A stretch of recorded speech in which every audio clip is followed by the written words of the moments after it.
एक ऐसा करेंसी जो पूरे दुनिया को कंट्रोल करता है। यूएस के सुपर पावर होने के पीछे का एक बहुत ही इम्पोर्टेंट रीज़न है यूएस डॉलर। मैं ऐसा नहीं बोल रहा हूँ कि सिर्फ यूएस डॉलर के कारण ही आज यूएस एक सुपर पावर है, बल्कि यूएस के सुपर पावर होने के पीछे का एक बहुत ही इम्पोर्टेंट रीज़न है यूएस डॉलर। लेकिन जब किसी के पास पावर आ जाता है तो वो उसका मिसयूज़ करना शुरू कर देता है। ठीक इसी प्रकार से यूएस अपने इंटरेस्ट के हिसाब से किसी के ऊपर भी सैंक्शंस लगा देता है, किसी के ऊपर भी टैरिफ लगा देता है।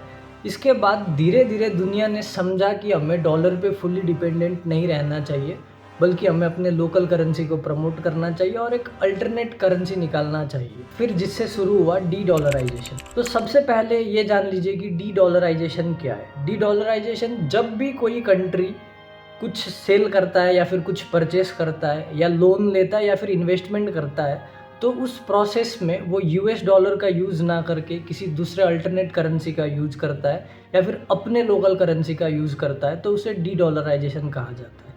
यानी कि अगर आप सिंपल समझना चाहते हो तो यूएस डॉलर से अपना डिपेंडेंसी हटाना डी डॉलराइजेशन कहलाता है। तो यहाँ पे सवाल आता है कि यूएस डॉलर कैसे ग्लोबल करेंसी बना। तो चलिए थोड़ा सा हिस्ट्री में जाते हैं। 19वीं शताब्दी यानी कि 19th सेंचुरी में दुनिया का सबसे स्ट्रॉन्गेस्ट करेंसी था ब्रिटिश पाउंड, क्योंकि ब्रिटिशर्स ने दुनिया का एक लार्ज पार्ट में कॉलोनाइज कर लिया था और उस टाइम पे ब्रिटेन एक ग्लोबल ट्रेड हब था, जिसके कारण ब्रिटेन का करेंसी सबसे स्ट्रॉन्ग था। लेकिन फर्स्ट वर्ल्ड वार ने यूरोप के इकोनॉमी को कमज़ोर बना दिया, स्पेशली ब्रिटेन का, और यूएस दुनिया का सबसे बड़ा कर्जदाता बना और उसके पास दुनिया का सबसे बड़ा गोल्ड रिजर्व भी था। और धीरे धीरे दुनिया ने यूएस के इकोनॉमी में भरोसा करना शुरू कर दिया। फिर सेकेंड वर्ल्ड वार के अंतिम समय यानी कि 1944 में यूएस के ब्रेटन वुड्स में 44 देश मिलते हैं और वो लोग वहाँ पे डिसाइड करते हैं कि ग्लोबल करेंसी बनाएंगे। फिर उसके बाद डॉलर को गोल्ड के साथ पेक किया जाता है और बाकी सारे करेंसीज को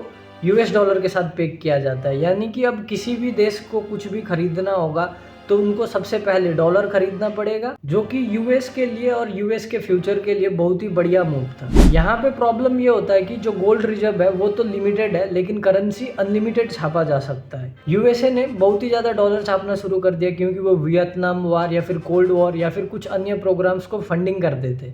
फिर 1960 के करीब में यूएसए ने उनके पास जितना सोना था उससे काफ़ी ज़्यादा डॉलर्स छाप लिया था। फिर फ्रांस जैसे देशों ने डाउट करना शुरू कर दिया कि अब अमेरिका के पास इनफ गोल्ड नहीं है, इसीलिए उन्होंने डॉलर देके उनसे गोल्ड मांगना शुरू कर दिया, जिसके बाद अमेरिका का जो गोल्ड था वो तेजी से घटने लगा था। और 15 अगस्त 1971 को अमेरिकी राष्ट्रपति रिचर्ड निक्सन ने ऐलान कर दिया कि अब डॉलर से सोना का एक्सचेंज नहीं किया जाएगा, यानी कि डॉलर से सोना को अनलिंक कर दिया था। आप लोगों ने पेट्रो डॉलर के बारे में सुना होगा, तो पेट्रो डॉलर क्या है ये अब आगे आएगा। जैसे ही यूएस ने गोल्ड और यूएस डॉलर को अनलिंक कर दिया, तो उस टाइम पे यूएस दूसरा किसी रास्ता का तलाश में था जिससे कि वो ग्लोबल लेवल पे यूएस डॉलर का डिमांड हाई रख सके। इसीलिए उन्होंने 1974 में सऊदी अरेबिया से एक डील किया कि सऊदी अरेबिया से जो भी ऑयल खरीदता है वो उससे यूएसडी में ऑयल खरीदेगा, जिसके बदले में यूएस सऊदी अरेबिया को वेपन्स हुआ या फिर सिक्योरिटी हुआ या फिर अन्य किसी तरीके से सपोर्ट करेगा। फिर इसके बाद जितने भी ओपीईसी है यानी कि ऑयल प्रोड्यूसिंग कंट्रीज, वो भी यूएस से अग्री हो गए और वो भी यूएस के साथ मिल गए। तो इसे ही कहते हैं पेट्रो डॉलर। ये दुनिया भर के देश डी डॉलराइजेशन क्यों चाहते हैं, चलिए मैं आपको एक छोटा सा एग्जाम्पल देके समझाता हूँ। मान लीजिए दो देश आपस में ट्रेड करता है, जस्ट फॉर एग्जाम्पल, मतलब मान लीजिए इंडिया चाइना से कुछ चीज़ इंपोर्ट करता है, तो इंडिया यूएस डॉलर में पेमेंट करेगा। तो सबसे पहले इंडिया को यूएस डॉलर कमाना पड़ेगा या फिर इंडिया को यूएस डॉलर परचेस करना पड़ेगा।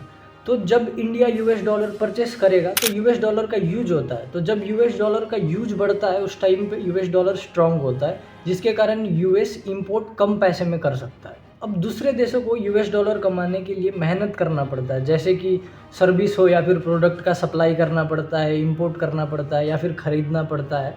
लेकिन यूएस खुद डॉलर प्रिंट करता है, जिसके कारण यूएस को ग्लोबल करेंसी ऑलमोस्ट फ्री मिल जाता है। जो कंट्रीज़ यूएसडी जमा करके रखते हैं वो अक्सर यूएस ट्रेजरी बॉन्ड में इन्वेस्ट करते हैं, जिससे यूएस गवर्नमेंट को चीप लोन्स मिलता है। अब क्योंकि ज़्यादा ट्रेड ही यूएस डॉलर्स में होता है, तो पेमेंट सिस्टम भी यूएस के कंट्रोल में ही होता है, जिसके कारण यूएस कभी भी अपने मर्जी से किसी भी देश के ऊपर सैंक्शंस लगा देता है या फिर टैरिफ्स वगैरह लगा देता है। अब इसी प्रकार का डॉलर का मोनोपोली होने के कारण दुनिया में देशों को लगने लगा कि हमें दूसरा करेंसी देखना चाहिए, हमें कुछ अल्टरनेट करेंसी देखना चाहिए या फिर अपने करेंसीज में ट्रेड करना चाहिए। फिर 1999 में यूरोपियन यूनियन ने यूरो इंट्रोड्यूस किया। फिर 2002 के करीब करीब से यूरो ऑफिशियली यूज होने लग गया। यूरो को मोस्टली यूरोप, अफ्रीका और एशिया में भी कहीं कहीं यूज किया जाता है। अभी के टाइम पे यूरो सबसे ज़्यादा ट्रेड किया जाने वाला सेकंड करेंसी है डॉलर के बाद, और ग्लोबल रिजर्व का 20% यूरो में ही है। डी डॉलराइजेशन को एक तरफ से इंडिया भी लीड कर रहा है, क्योंकि 2018 में इंडिया ने चाइना को सबसे पहले अप्रोच किया लोकल करेंसीज में ट्रेड करने के लिए, लेकिन चाइना ने मना कर दिया। पर ईरान, यूएई और रशिया ये तीनों अग्री हो गए। अब ब्रिक्स के कंट्रीज भी लोकल करेंसी में ट्रेड करते हैं। फिर धीरे धीरे गल्फ और अफ्रीका ने भी लोकल करेंसी में ऑयल और कमोडिटी ट्रेड को एक्सेप्ट करना शुरू कर दिया। ब्रिक्स के अंदर भी लोकल करेंसीज में ही ट्रेड होता है, जैसे कि इंडिया और रशिया इंडियन रूपी और रूबल में ट्रेड करते हैं। चाइना और ब्राजील रियाल और युआन में ट्रेड करते हैं। इंडिया और यूएई दिरहम और रुपी में ट्रेड करते हैं। कहा जाता है कि ब्रिक्स भी अपना एक करेंसी लॉन्च करेगा, लेकिन यहाँ पे एक प्रॉब्लम है। अगर ब्रिक्स अपना एक करेंसी बनाता है तो उसको चाइना डोमिनेट करेगा। आप लोगों ने काफ़ी सारे लोगों को कहते हुए सुना होगा कि कुछ समय बाद डॉलर ख़त्म हो जाएगा, डी डॉलराइजेशन डॉलर को ख़त्म कर देगा।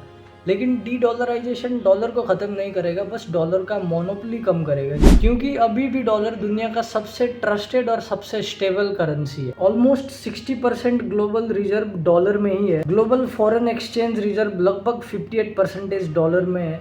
ग्लोबल ट्रेड इनवॉइसिंग लगभग 80% डॉलर में है।